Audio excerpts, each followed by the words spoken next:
Assalamualaikum warahmatullahi wabarakatuh. Kami dari kelompok 5 ingin mempresentasikan hasil diskusi kami tentang sejarah perkembangan hadis. Perkenalkan, nama saya Aksal Muhammad Thorik dengan NIM 933411420. Dan saya Elok Trianita dengan NIM 933410820. Muhammad Iqbal Lokianto Saputra NIM 933411020. Materi 1. Sejarah perkembangan hadis pada masa Nabi. Hadis pada masa Nabi dikenal dengan Asyr al-Wahyu wal al-Taqwin, yaitu masa turun wahyu dan pembentukan masyarakat Islam. Dua keadaan ini sangat menuntut keseriusan dan kehati-hatian para sahabat sebagai pewaris pertama ajaran Islam. Wahyu yang diturunkan Allah SWT kepadanya dijelaskan melalui perkataan, perbuatan, dan takrirnya, sehingga apa yang didengar, dilihat, dan disaksikan oleh para sahabat merupakan pedoman bagi amalia dan budaya mereka. 1. Kebijaksanaan Rasulullah tentang hadis. Ketika Rasulullah masih hidup, sikap dan kebijaksanaan beliau tentang hadis ialah sebagai berikut. Rasulullah memerintahkan kepada para sahabatnya untuk menghafal, menyampaikan, dan menyebarkan hadis-hadis. Dalil yang menunjukkan perintah ini yaitu, dan ceritakanlah padaku, tidak ada keberatan bagimu untuk menceritakan apa yang kamu dengar daripadaku. Barang siapa yang berdusta pada diriku, hendaklah dia bersedia menempati kediamannya di neraka. Hadis riwayat Al-Bukhari dan Muslim. Rasulullah melarang para sahabat untuk menulis hadis-hadisnya. Dalil yang menunjukkan perintah ini yaitu, janganlah kamu menulis sesuatu yang berasal daripadaku, terkecuali Al-Quran, dan barang siapa telah menulis daripadaku selain Al-Quran, hendaklah ia menghapusnya. Hadis riwayat Ahmad dan Muslim. Terakhir, ada beberapa cara Rasulullah untuk menyampaikan hadis kepada para sahabat, yaitu 1. Melalui majelis al-ilim, yaitu pusat atau tempat pengajian yang diadakan oleh Nabi Muhammad untuk membina para jamaah. Kedua, dalam banyak kesempatan Rasulullah juga menyampaikan hadisnya melalui para sahabat tertentu yang kemudian disampaikannya kepada orang lain. Ketiga, melalui ceramah atau pidato di tempat terbuka seperti ketika Haji Wada dan Fatah Makkah. Materi 2. Sejarah perkembangan pada masa sahabat dan tabi'in awal. Abu Bakar As-Siddiq. Periwayatan hadis pada masa Khalifah Abu Bakar dapat dikatakan belum merupakan kegiatan yang menonjol di kalangan umat Islam. Walaupun demikian, dapat dikemukakan bahwa setiap umat Islam dalam periwayatan hadis tampak tidak jauh berbeda dengan sikap Abu Bakar, yakni sangat berhati-hati. Sikap hati-hati ini antara lain terlihat pada pemeriksaan hadis yang diriwayatkan oleh para sahabat. Umar bin Al-Khattab. 1.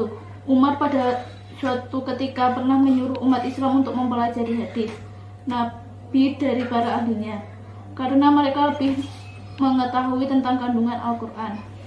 2. Umar sendiri cukup banyak meriwayatkan hadis Nabi. Ahmad bin Hanbal telah meriwayatkan hadis Nabi yang berasal dari riwayat Umar sekitar 300 hadis. 3. Umar pernah merencanakan menghimpun hadis Nabi secara tertulis. Umar meminta pertimbangan kepada para sahabat. Utsman bin Affan. Utsman secara pribadi memang tidak banyak meriwayatkan hadis. Ahmad bin Hanbal meriwayatkan hadis Nabi yang berasal dari riwayat Utsman sekitar 40 hadis saja. Itu pun banyak mantan hadis yang terulang, karena perbedaan sanad hadis yang banyak terulang itu adalah hadis tentang berwudu. Dengan demikian, jumlah hadis yang diriwayatkan oleh Utsman tidak sebanyak jumlah hadis yang diriwayatkan oleh Umar bin Khattab. Ali bin Abi Thalib. Ali bin Abi Thalib sendiri banyak meriwayatkan hadis Nabi. Hadis yang diriwayatkannya selain dalam bentuk lisan, juga dalam bentuk tulisan, catatan. Hadis yang berupa catatan isinya berkisar tentang hukuman denda, diat, pembahasan orang Islam yang ditawan oleh orang kafir, dan dilarang melakukan hukum qisas terhadap orang Islam yang membunuh orang kafir. Para sahabat yang pindah ke daerah lain membawa pembendaharaan hadis sehingga hadis tersebar ke banyak daerah. Kemudian muncul sentra-sentra hadis sebagai berikut. Madinah dengan tokoh dari kalangan sahabat seperti Ayah dan Abu Hurairah.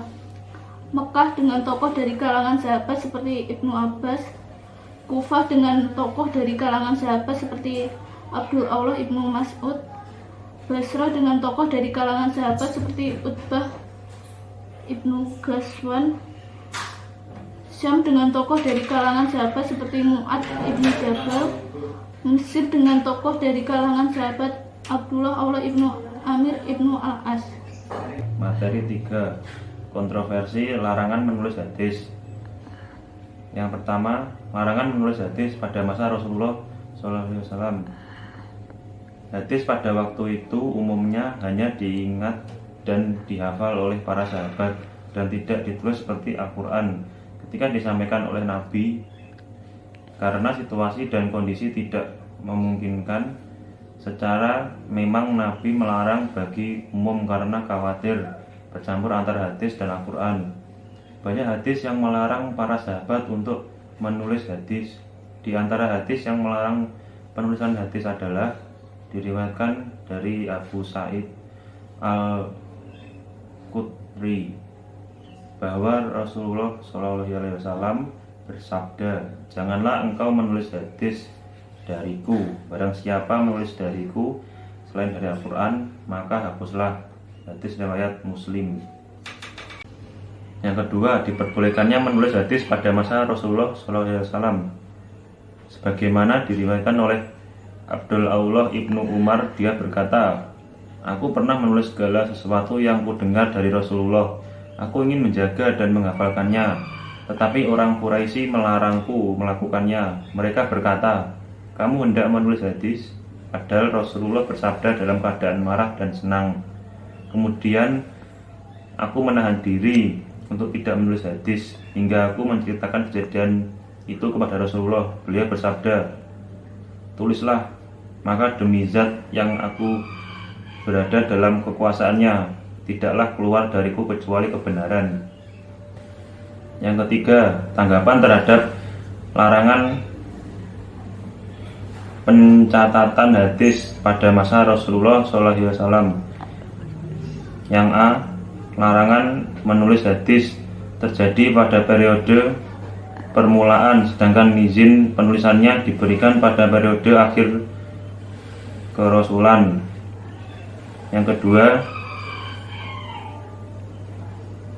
larangan menulis hadis itu ditunjukkan bagi orang yang kuat hafalannya dan tidak dapat menulis dengan baik, serta dikhawatirkan salah dan bercampur dengan Al-Quran.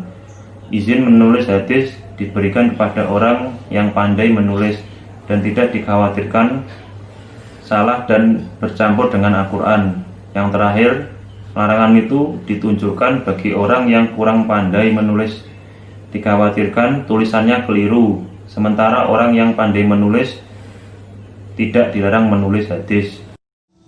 Sekian presentasi dari kelompok kami. Bila ada yang kurang jelas bisa ditanyakan melalui grup WA. Terima kasih. Wassalamualaikum warahmatullahi wabarakatuh.